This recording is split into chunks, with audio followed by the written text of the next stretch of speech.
खरंच निपुण असा ज्योतिष, ज्याला अनुभव आहे असा ज्योतिष कसा ओळखावा?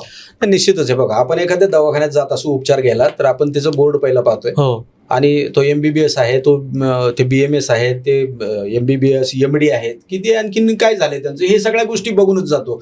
मग आपल्या आयुष्याची दिशा ठरवताना आपण त्या गोष्टी त्या ठिकाणी जाऊन त्यांना भेटून ते खरंच आपल्याला काही परिणामकारक ठरू शकतात का याची परीक्षा घेणं आवश्यक आहे असं मला वाटतं. बर. पण जर एखादा सर्टिफिकेट करत असेल 6-7 दिवसामध्ये, जर त्याला खरंच त्याने शिकला असेल, तर तोही चांगला सल्ला देऊ शकेल ना? तसं कसं म्हणता येईल, म्हणजे 4 दिवसात 6 दिवसात काय होऊ शकतं? आता तुम्हीच पॉडकास्ट करताय तर तुमची मेहनत अनेक वर्षांची असेल ना. तर तुमच्याकडे मी आता बघतोय, तुमच्याबरोबर बसलोय आणि मी लगेच उद्या जाऊन पॉडकास्ट मी स्वतः ऑर्गनाईज करावं इतकं ते सोपं नसावं हे तर तुमच्याही लक्षात येऊन जाईल. मी म्हणतो चला एक 6 महिन्याचा जरी आपण कोर्स एखाद्या ऍस्ट्रॉलॉजरनी केला तर त्यांनी केलेले क्लायंट्स काय, त्याचे मागचे अनुभव काय, त्याचे किती क्लायंट्स झाले, हे सुद्धा बघणं किती गरजेचं आहे मला वाटतं. बरोबर.